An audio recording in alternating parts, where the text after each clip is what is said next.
Great is our God. Devotional readings for adults written by Fernando Zabala, being read by DECHAWN'S. At day 82, when salt loses its flavor. Scripture passage comes to us from Matthew chapter 5, verse 13. You are the salt of the earth, but if the salt loses its flavor, how shall it be seasoned? What images comes to your mind when you think of Abraham?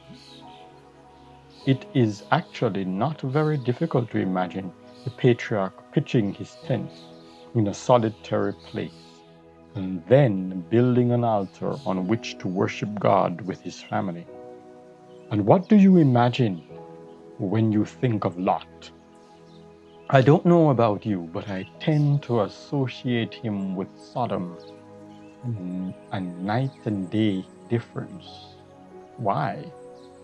Speaking of Abraham is speaking of a tent and an altar. The tent identified Abraham as a pilgrim and stranger in this world, for he waited for the city which has foundations, whose builder and maker is God. Hebrews 11 verse 10. In turn, the altar was a testimony of the God he worshipped. Day after day, his family and servants met around the altar to receive such instruction as would prepare them to be representatives of the true faith. Taken from Patriarchs and Prophets, chapter 11, page 141. In Lot's case, on the other hand, there was neither a tent nor an altar. Therefore, it is not surprising that when Lot wanted to warn his sons-in-law of Sodom's imminent destruction, they thought he was joking.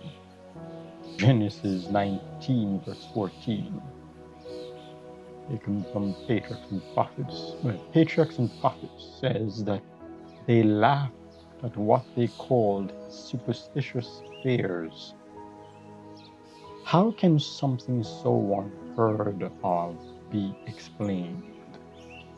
The only possible explanation for Lot's sons-in-law is that by that time in his life, to a large extent, Lot had lost his credibility. He could speak or be quiet. The effect was the same. The Lord's word, the salt had lost its flavor. And when that happens, my friend, it is then good for nothing. I wonder what went through Lot's mind after having lost his wife and everything he had amassed in Sodom. When you remember the days in which he had lived in tents with Abraham, when they worshipped God around the altar, and most of all when, having been able to settle in Canaan, he had chosen to live in the Jordan Valley. He must have felt a tremendous sense of loss.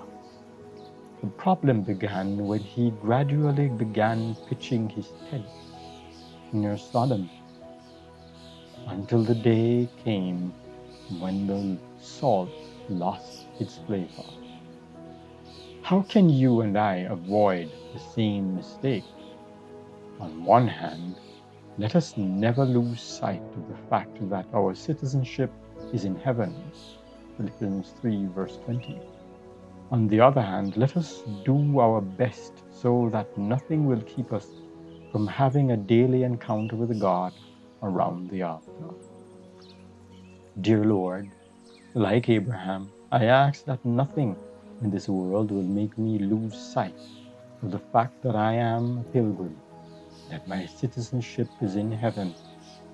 Let nothing keep me from having a personal daily encounter at the altar with you.